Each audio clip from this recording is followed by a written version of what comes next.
السلام عليكم ورحمة الله وبركاته. ازيكم حبايبي؟ عاملين ايه؟ يا رب تكونوا بخير. كل سنة وحضراتكم طيبين بمناسبة عيد الأضحى المبارك. والنهاردة هنعمل الفتة، واللحمة وصلت يا جدعان وخلاص هنعمل فتة. والعيد ما يحلاش غير بالفتة، والفتة ما بتحلاش غير في العيد. وطبعا هي الأكلة المفضلة في أول يوم العيد عند معظم المصريين. تعالوا نشوفوا عملناها ازاي مع بعض. بس قبل ما نبدأ وصفتنا نصلي على رسول صلى الله عليه وسلم، ونشترك في القناة لو مش مشتركين، ولايك وشير لو عجبكم الفيديو. وطبعا نتابع الفيديو للنهاية لمعرفة كل تفاصيل الفيديو، عشان نعمل أحلى فتة في الدنيا إن شاء الله، ويكون أحلى عيد علينا جميعا بإذن الله. أول حاجة هنا كده أنا معايا حلة على النار، هعمل اللحمة بتاعتي، ودي أحسن طريقة بقى عشان تشربوا شوية شوربة. مفيش أحلى من كده. سامعين الطشطشة بتاعت اللحمة؟ هو ده الصوت اللي احنا عايزينه. تكون النار عالية. انا حطيت معلقة سمنة بلدي كده على النار، وحطيت ورقتين ورق لوري، وحطيت حبايتين كده مستكة، وحبايتين حبهان، عشان كده تدي طعم وتست حلو قوي للحمة والشوربة بتاعتنا. واول حاجة كده انا بدي اللحمة بتاعتي كده صدمة على النار، طبعا تكون عالية، وبغطي عليها كده لحد ما تاخد لون من تحت، وبعد كده بقلبها على اللون على الناحية التانية زي ما حضراتكم كده شايفين. وانا قطع اللحمه بتاعتي دي كانت من الموزه، وهي بصراحه احلى قطعيه تقطعيها. تقولي للجزار عايزاها يا اما من السن، يا اما من الموزه، يا اما من الرقبه اللي هي المذبح، يعني بلغه الجزارين بيسموها المذبح. ودي احسن 3 قطع بصراحه تاكلي منهم لحمه، بتكون طريه وبتكون طعمها حلو. وانا عندي ولادي بيحبوا اللي هي الموزة دي، لان بيبقى فيها تحس ان هي طرية كده وبتبلع بسرعة، يعني ما مش اللي هي النسائر الناشفة، فبتبقى حلوة جدا. اول ما المية بتاعتي كده انا ضفت، لما خدت اللحمة معايا لون، حطيت لها المية السخنة. لازم مية سخنة يا جماعة، ما ينفعش تحطي على اللحمة مية باردة. وبعد ما غلت كده ما حطيتلاش اي حاجة خالص غير لما تغلي هحط لها الاضافات التانية. شلت من عليها الريم كده، ما كانش عليها اي حاجة بصراحة مش ظريفة، كانت لونها ابيض زي ما انتم شايفين كده. وبعد ما شلت كل الريم اللي عليها ضفت كده بصلاية كبيرة متقطعة، وحطيت الفلفل الاسود بتاعي، وحطيت نص معلقة من الملح، ونص معلقة من السكر. السكر طبعا بيعجل كده من السوا بتاع اللحمة. وانا مش بحب احط الملح بس في الاخر، يعني بحط شوية ملح برضو في الاول كده عشان يدي اللحمة بتاعتنا طعم حلو. وانا حطيت لها شوية طماطم كده مضروبة في الخلاط. انا بصراحة مش بحب اللحمة تبقى الشوربة تبقى بيضة كده، انا بحبها تبقى لونها زي ما انتم شايفين محمر شوية كده. واول ما بتغلي كده معايا بهدلها النار على الاخر. احسن طريقة تسوي اللحمة معاكي بسرعة ان انتي تهدلها النار على الاخر كده.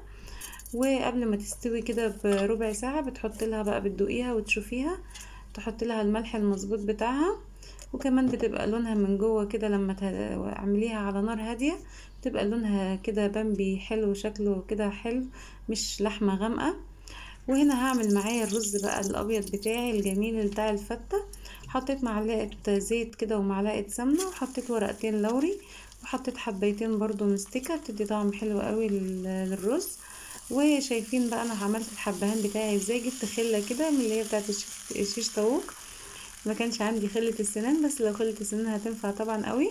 قطعت من الحتة اللي قدام دي اللي ليها سن دي، قطعت حتة وحطيت كده، دخلت بالراحة كده الحبهان بتاعي عشان الاقيه بسهولة كده في الرز ما يضيعش طبعا. انتوا عارفين الحبهان ما بيبقاش ظريف كده في الاكل.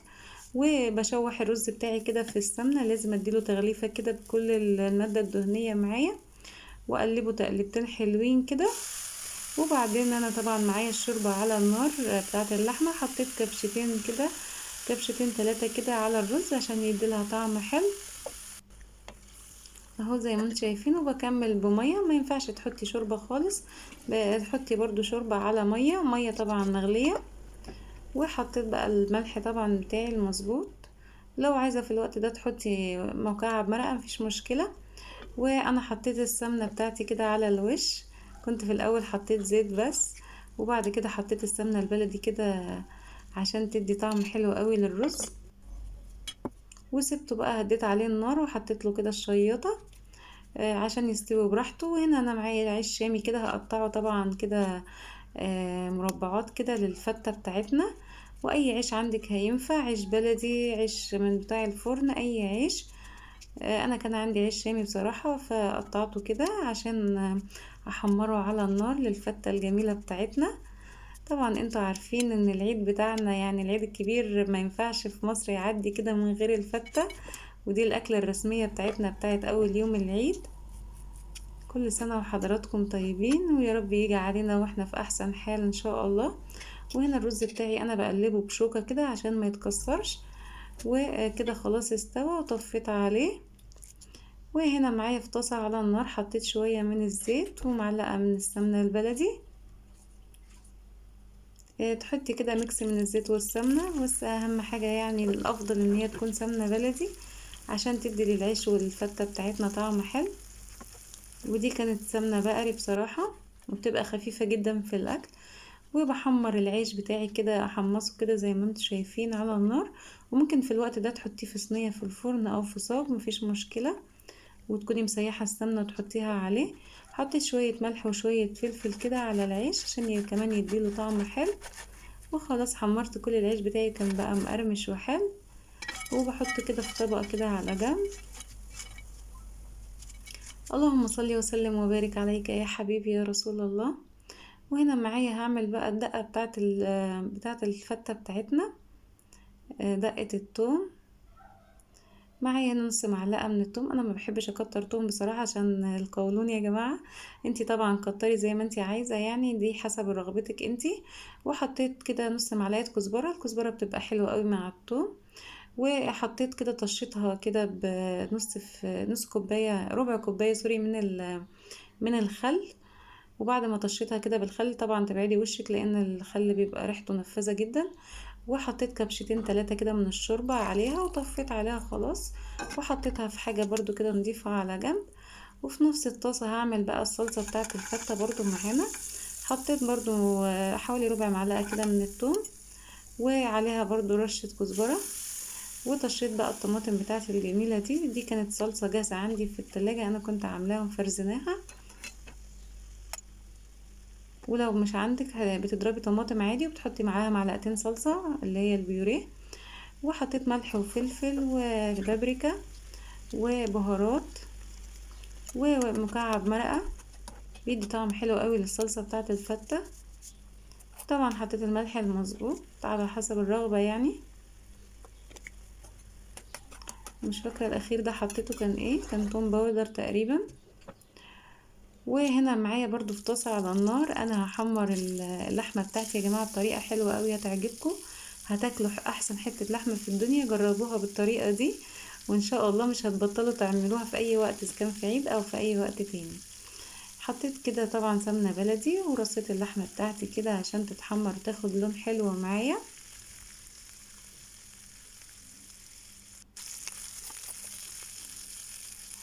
اهو زي ما انتم شايفين بقت اللون جميل قوي، لون ذهبي كده. يا ريت يا حبايبي اللي وصل معايا لحد هنا ما ينساش اللايك. اللايك يا جماعة بالله عليكم، يعني وصلوا لي الفيديو ده كده لأكبر عدد من اللايكات عشان الفيديو يترفع. وبعد ما اخدت لون كده من الجنبين، انا كان معايا بصلايه كده وسط، قطعتها ترانشات خفيفه كده. وحطيتها على اللحمه بتاعتي وغطيت عليها كده تنزل ميتها على اللحمه. وبعدين حطيت بس ايه كبشة شوربة كده عشان تستوي كده مع اللحمة بتاعتنا. مش هحط كتير، انا حطيت برضو الملح بتاعي وحطيت فلفل اخضر متقطع وطماطم متقطعة، ده بعد ما البصل بتاعي دبل كده مع اللحمة. اهو حطيت الشوربة بتاعتنا، شوية شوربة صغيرين كده. وبغطي عليها، بتكون خلاص شربت الشوربة. بتكون ناشفة ولا هي مثلا فيها صوص كده ولا حاجة. وبتدي البصل والطماطم والفلفل في الوقت ده بيدي للحمة طعم حلو قوي. وشلتها خلاص كده على جنب من النار، وجبت الدقة اللي هي بالثوم والشوربة بتاعتي دي.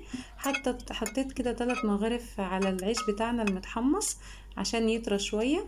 وهقفل بقى كده الطبق الفتة الجميل بتاعنا ده. جبت صينية كده بايركس معايا، ولو اي طبق موجود عندك مفيش مشكلة. حطيت طبقة كده من الرز بتاعنا الجميل ده. طبعا الرز لونه مش ابيض قوي عشان احنا حاطين عليه شوربة وفلفل اسود وكده، بس طعمه تحفة يا جماعة. وحطيت كده طبقة من العيش، هو فيه سنة قرمشة مش طري قوي. وحطيت طبقة تانية كده من الرز. انتي ممكن لو عملتيها في طبق بس واسع، ممكن تحطي طبقة عيش من تحت وطبقة رز من فوق وبس كده، زي ما انتي عايزة وعلى حسب كمية الناس اللي هتاكل من الفتة.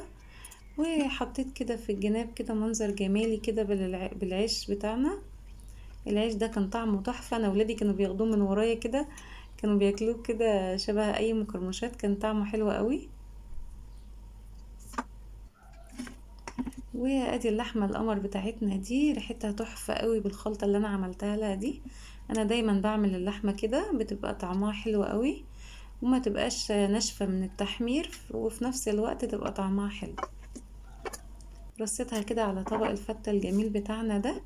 وطبعا جبت الصلصه بتاعتي بخليها ولا هي تقيله قوي ولا هي خفيفه قوي، بتكون وسط كده، وبحط كده على الوش. طبعا انا بحط الصلصه جنبنا على الاكل واحنا بناكل، اللي عايز صلصه بقى ياخد ويحط على الفته كده وهو بياكل، تبقى حلوه جدا. اهو زي ما انتم شايفين ما شاء الله جميله جدا وريحتها روعه في الوقت ده. كان عندي شويه بقدونس كده حطيتهم على الوش كده يدوا منظر حلو. تحفه يا جماعه، جربوها وان شاء الله تعجبكم. شايفين الجمال ما شاء الله.